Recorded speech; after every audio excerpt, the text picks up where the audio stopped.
গতকাল এক মা আমাকে তুলসী মালা সংক্রান্ত কথা বলতে বলেছেন। আপনারা তুলসীর মালা সম্পর্কে বুঝে নেবেন। তুলসীর মালা কি আমিষ খাবার খেয়ে পরিধান করা যায় কি যায় না? তুলসীর মালা কি সবাই পরিধান করতে পারে কি কোনো বিধি নিষেধ আছে? তুলসীর মালাকে কি বারংবার খোলা এবং পড়া যায় কি যায় না? দেখুন মায়েরা এবং বাবারা, আপনি রাস্তা দিয়ে যাচ্ছেন, আপনাকে যে মানুষ সনাতন ধর্মাবলম্বী দেখে মনে করবে বা ভাববে, আপনার তো কিছু চিহ্ন থাকা চাই, কিছু তো চিহ্ন থাকা চাই যে আপনাকে দেখে লোক সনাতনী মনে করবে। কারণ এখন শিক্ষা রাখতে সবার অনেক প্রবলেম। বাপরে, ঠিকই পিছনে কি গাঁদা ফুল ঝুলিয়ে দিব পিছনে, ইত্যাদি অনেক কিছু ব্যাপার।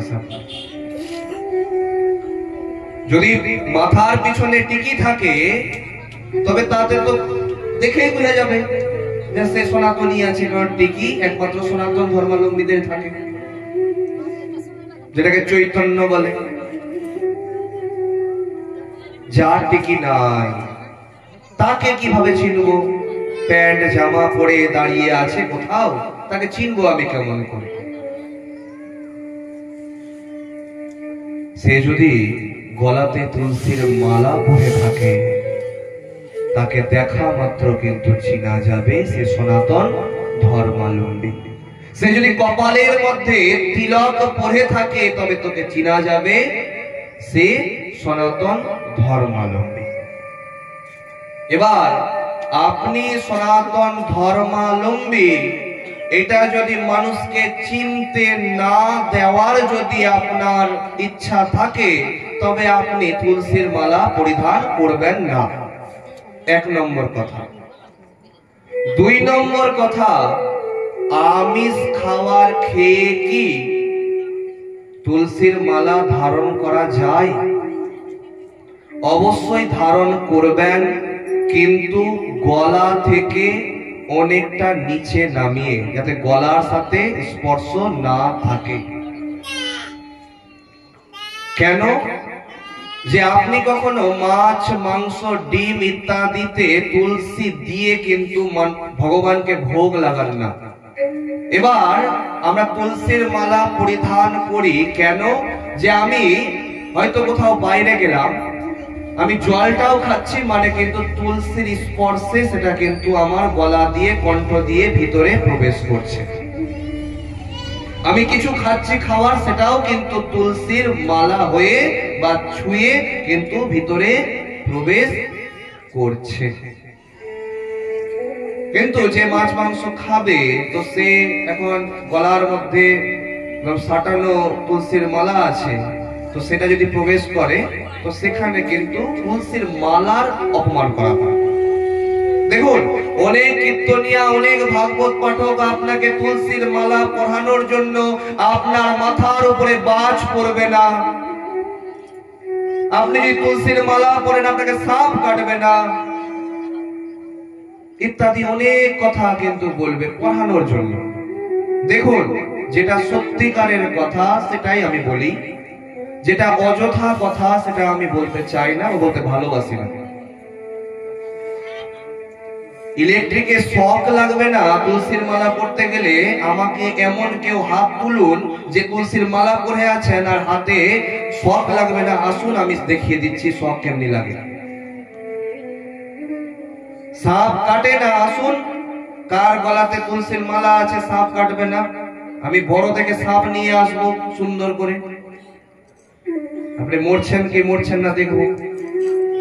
দেখুন, যেটা ভ্রান্ত কথা, যেটা কোথাও লেখা নাই, সেই কথা বলা কখনোই উচিত না। কিন্তু আপনি যে সনাতনী, সেটার তো প্রমাণ আপনাকে দিতে হবে কোথাও যে আপনি সনাতনী। সেই জন্য আপনারা সবাই তুলসীর মালা ধারণ করুন, আমিষ খান আর নিরামিষ খান। তবে অন্তপক্ষে যারা আমিষ খান তাদের কাছে অনুরোধ করব, সপ্তাহে অন্তত পক্ষে 2টা দিন এমন রাখুন যাতে সেই দিনে আপনার যদি ভোজও থাকে সেই দিন যাতে নিরামিষ আপনি কিন্তু খেতে পারেন। আমি অমুক বারটা নিরামিষ খাই, ওই দিন ভোজ চলে আসলো, বাড়িতে হচ্ছে না ভোজটা খেয়ে চলে আসি, বলে ভোজটা কিন্তু খেয়ে চলে আসলেন, এটা করবেন না। যারা আমিষ খান তাদের জন্য বলছি,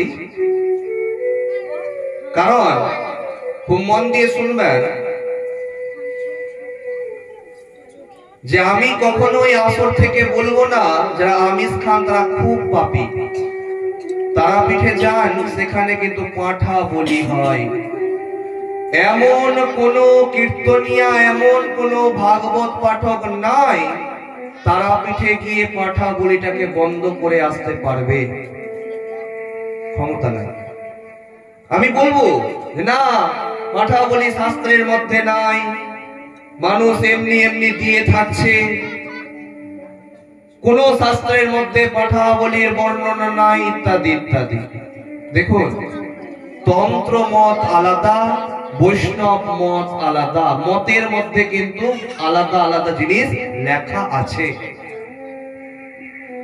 তন্ত্রোক্ত পদ্ধতিতে যদি কালী পুজো করা হয়, শাক্ত পদ্ধতিতে যদি কালী পুজো করা হয়, সেখানে পাঁঠা বলির বিধান শাস্ত্রের মধ্যে আছে।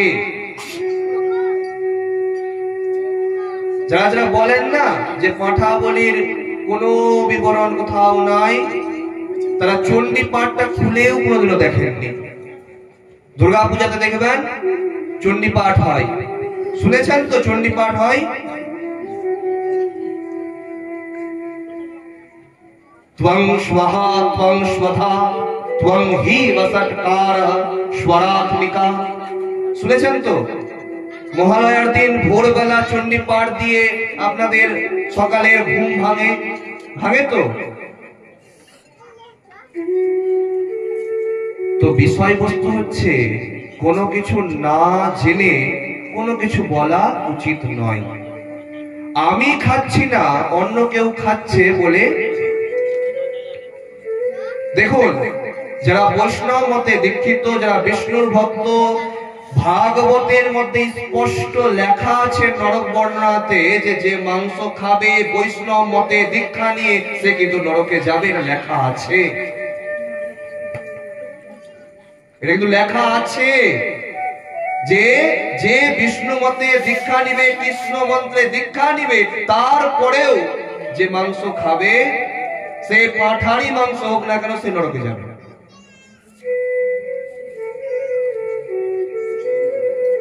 কারণ সে বৈষ্ণব মতকে কিন্তু অবলম্বন করে চলছে, চৈতন্য দেবকে তিনি অবলম্বন করে চলছেন। কথাগুলোর দিকে কিন্তু খুব ধ্যান দিবেন, না তো বুঝতে পারবেন না কথাগুলো। তো আপনাদের কাছে অনুরোধ করব, আপনারা তুলসীর মালা ধারণ করুন যাতে আপনাকে দেখে এবং আপনি নিজেকে সনাতনী বলতে পারেন। এবার বলি, এটা বলতে বলতে একটা কথা আমার মাথায় এলো। এখন আবার অনেক বড় বড় ভক্ত হয়েছে। কেমন ভক্ত? আপনি আপনার বাড়িতে বৈষ্ণব সেবা দিবেন, সেই বৈষ্ণবগণ নিজের সাথে অন্য রাধুনীকে নিয়ে আসবে, তার দীক্ষিত। আচ্ছা বলুন তো, এখানে এত এত ভক্তগণ আছেন, কেউ কেউ আমিষ খান, কেউ কেউ নিরামিষ খান, সবাই একসাথে বসে বসে ভাগবত কথা শ্রবণ করছেন। এই যে কুম্ভ মেলা হলো, যারা আমিষ খায় যারা নিরামিষ খায় দুজনাই গেছে কিন্তু ওই গঙ্গাতে স্নান করতে। কিন্তু যখন বৈষ্ণব সেবার কথা আসবে তখন কিন্তু তাদের জন্য আলাদা আসনের ব্যবস্থা করা হবে। সে কিন্তু অন্য ভক্তের সঙ্গে বসে খাবে না। আপনি বাড়িতে বৈষ্ণব সেবা দিয়ে দেখুন, আপনি কোন বৈষ্ণবকে বলবেন আমি বৈষ্ণব সেবা দিব, আপনারা কয়েকজন আসবেন, তখন বলবে যে আমি সাথে করে কিন্তু রাধুনীকে সঙ্গে করে নিয়ে যাব, আপনারই টাকা, আপনারই চাল, আপনারই সবকিছু, আর রান্না করবে অন্য তার দীক্ষিত লোক, খাবে অন্যভাবে। বাপরে, আপনাকে পাশে থেকে দূর দূর করে তাড়িয়ে দিবে, এমন ভাবে তাড়াবে মনে হচ্ছে যে আপনি কুকুর। কোনদিন হয়তো যদি এরকম হয়ে থাকে আপনাদের সাথে, তবে ভাববেন। খুব মন দিয়ে শুনুন বৃত্তান্তটা। শ্রীকৃষ্ণ ভগবানও কোন ভক্তকে কিন্তু দূর দূর করে তাড়াননি। শ্রীরামচন্দ্র ভগবানও কাউকে দূর দূর করে তাড়াননি। শ্রীরামচন্দ্র ভগবান ভক্ত সাবারির এঁঠো কুল পর্যন্ত খেয়েছিলেন। এমন কোন বৈষ্ণব এখন বর্তমানে আছে নিজের শিষ্যের এঁঠো খাবার খাবে? কথাগুলো কিন্তু চিন্তা করুন এবং ভেবে দেখুন। এমন এখন কোন গুরুদেব আছে যে তার শিষ্যের, তার থেকে দীক্ষা নেওয়া শিষ্যের এঁঠো খাবে?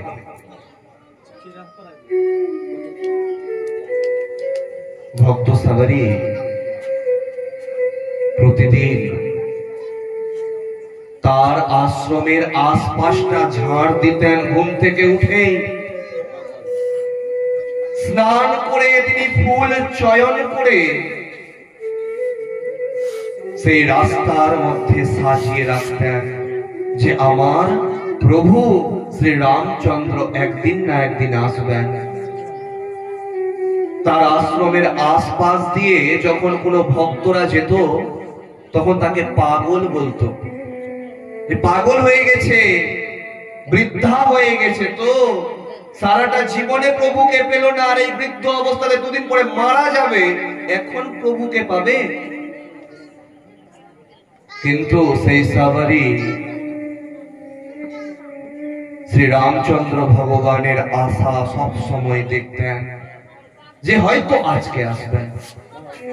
প্রতিদিন ঘুম থেকে উঠে স্নান করে ফুলকে রাস্তার মধ্যে সাজিয়ে দিয়ে তিনি তার বাড়ির কুলের গাছ থেকে কুল ভেঙে নিজে আগে খেয়ে দেখতেন, দাঁতে কেটে দেখতেন কুলটা মিষ্টি আছে তো, কারণ আমার প্রভুকে আমি খাওয়াবো, টক কুল তো খাওয়াবো না, আমি মিষ্টি কুল খাওয়াবো। সেই জন্য প্রত্যেকটা কুল, এক একটা কুল করে কুলকে তিনি চয়ন করতেন। প্রত্যেকটা কুলকে তিনি দাঁতা কেটে, দাঁত দিয়ে কেটে কিন্তু সবটাকে ইঁঠো করতেন, আর দেখতেন কোনটা মিষ্টি আছে, কোনটা টক আছে। আর মিষ্টি কুলগুলোকে তিনি ঝুড়ির মধ্যে রাখতেন, আর টক কুলগুলোকে ফেলে দিতেন।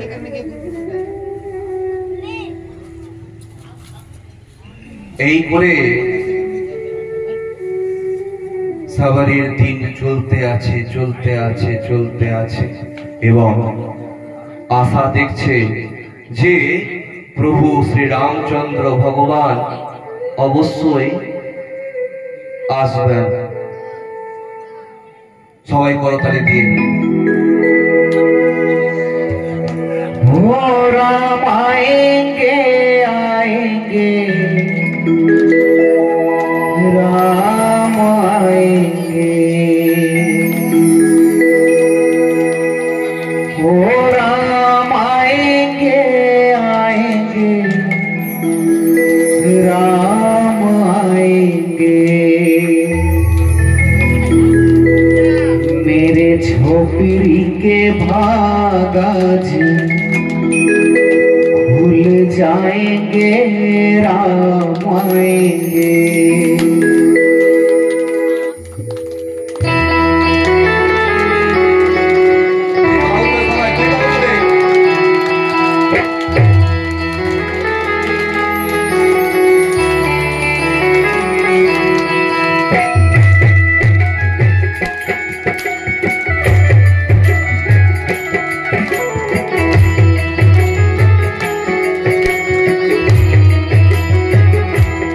मेरे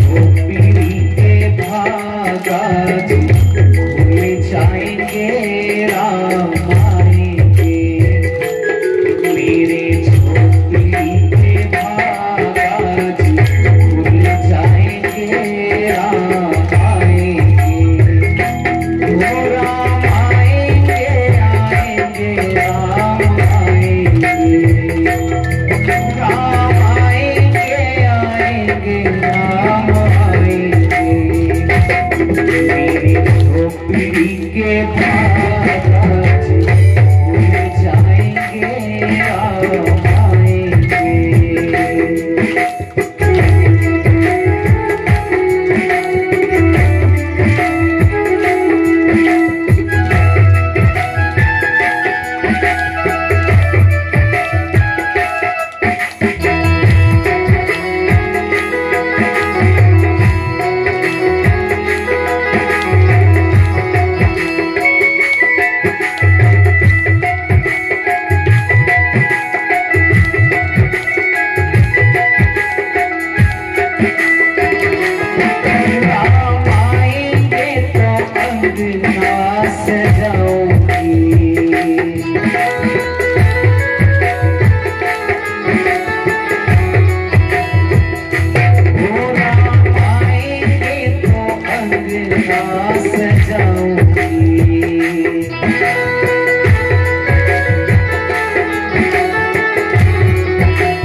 दीपी जला के दिवाली मैं मनाऊंगी।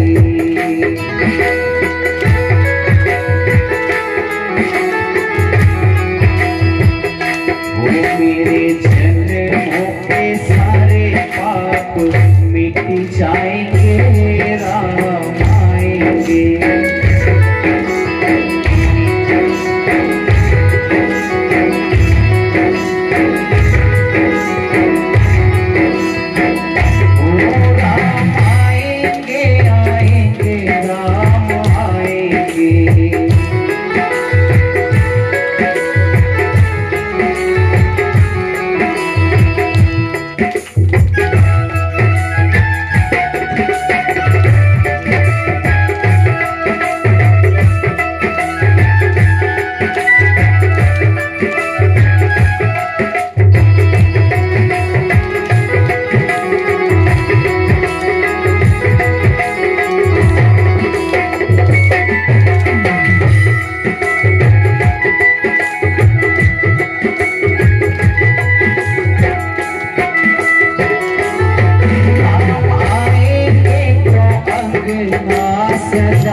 খুব মন দিয়ে শ্রবণ করবেন।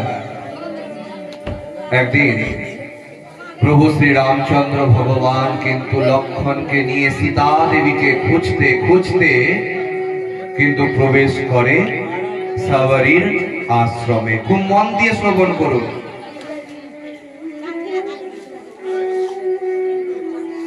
ওই জন্য আপনাদের মায়েদেরকে একটু বলে রাখি, যখন পাঠ চলাকালীন যখন কোনো ভজন টজন হবে, যাদের পায়ে ব্যথা ব্যথা হবে তখন কিন্তু দাঁড়িয়ে যাবেন, দুবার নেচে নেবেন, তারপর বসে যাবেন, পায়ের ব্যথাটা ঠিক হয়ে যাবে। খুব মন দিয়ে শ্রবণ করুন।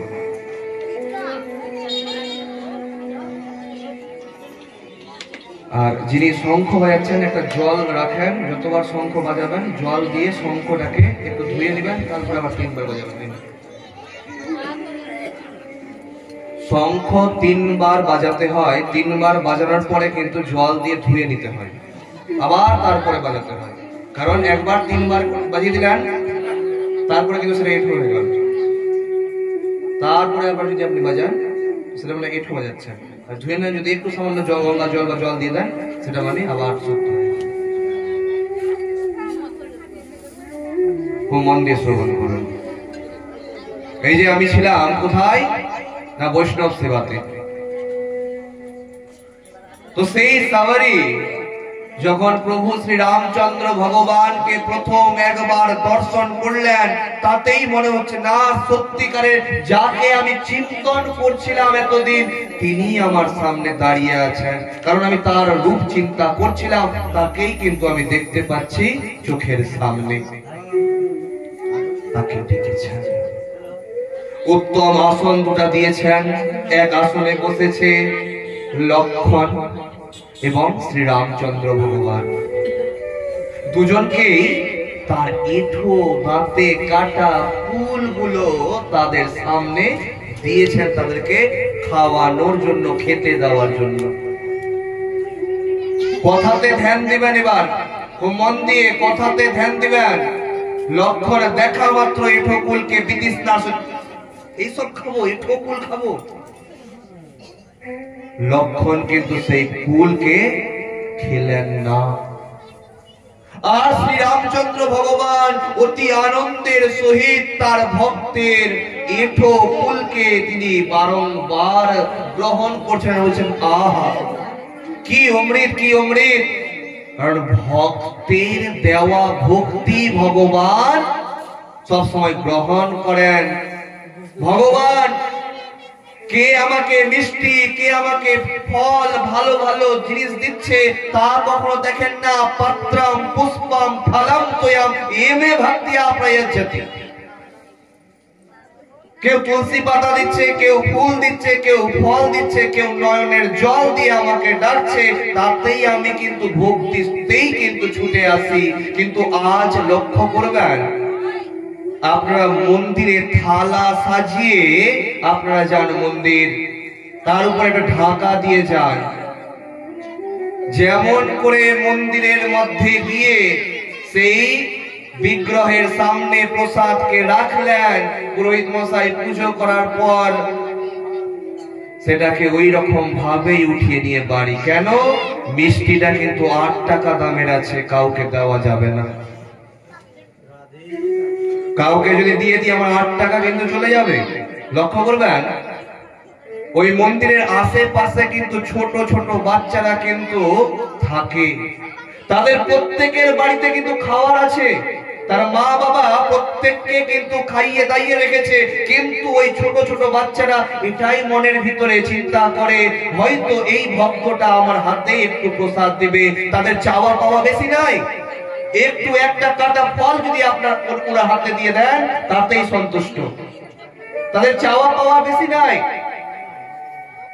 কিন্তু আপনি তো দিচ্ছেন না। যেমন করে নিয়ে যাচ্ছেন ঠিক তেমন করে কিন্তু বাড়ি নিয়ে চলে আসছেন। উচিত কি আশেপাশে যত বাচ্চারা খেলাধুলা করছে তাদেরকে ডেকে প্রসাদ হাতে দেওয়া।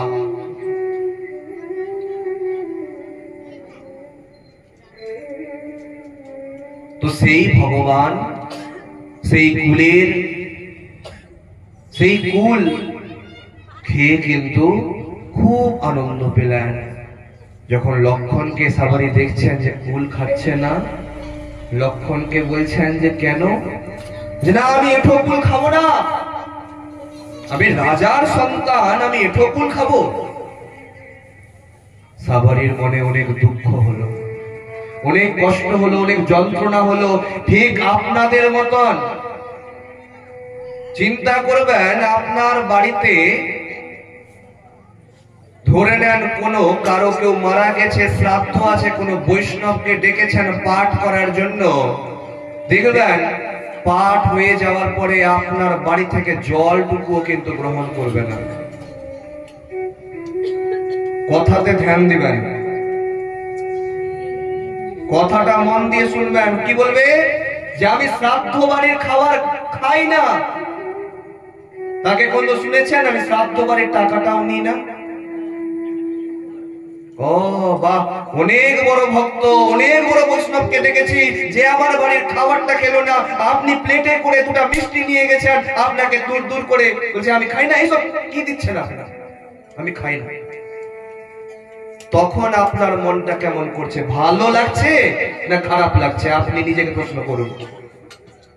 আপনার ভালো লাগছে কি খারাপ লাগছে? আপনি প্রসাদটা নিয়ে গেলেন, আপনি দুটা মিষ্টি নিয়ে গেলেন, সেই মিষ্টিটা আপনি তৈরি করেননি, একটা দোকান থেকে কিনেছেন টাকা দিয়ে। সেই মিষ্টিটা আপনি কিন্তু তৈরি করেননি, কোন দোকান থেকে কিনেছেন। যে দোকান থেকে মিষ্টি কিনে অন্যজন ভোগ লাগাচ্ছে, সেই মিষ্টি কেউ পর্যন্ত আপনার বাড়িতে খাবে না। কেন? শ্রাদ্ধ বাড়িতে আমি খাবার খাই না।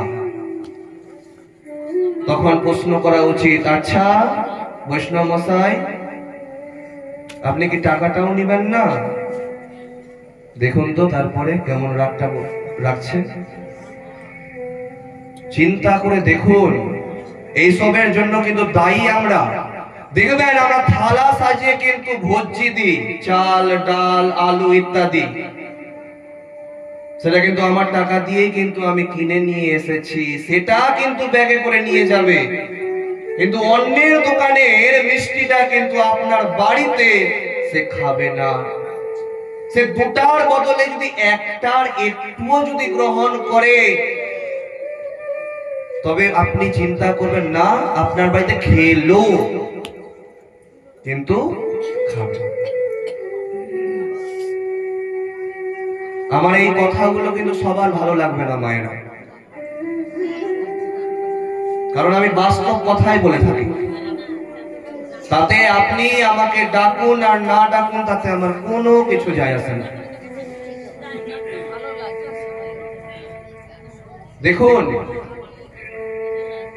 যেটা সত্যি সেটা সত্যি, আর যেটা মিথ্যা সেটা মিথ্যা। আপনি যখন হাতে করে প্লেটটা নিয়ে যখন তার হাত থেকে নিল না, সেই সময় যখন ঘুরিয়ে নিয়ে আসছেন, আপনার ভিতরে কি কষ্টটা হবে? সেই কষ্টটাই সাবারির হয়েছিল তার যখন এঁঠো কুলটা লক্ষণ খায়নি। কথাতে ধ্যান দিবেন। সেই কষ্টে সে ওই কুলটাকে নিয়ে ছুঁড়ে ফেললেন এবং বললেন, এমন এক সময় আসবে লক্ষণ যে তোমাকে তোমার দাদা ভগবান থাকা সত্ত্বেও বাঁচাতে পারবে না, তোমাকে এই কুলটাকে খেতেই হবে।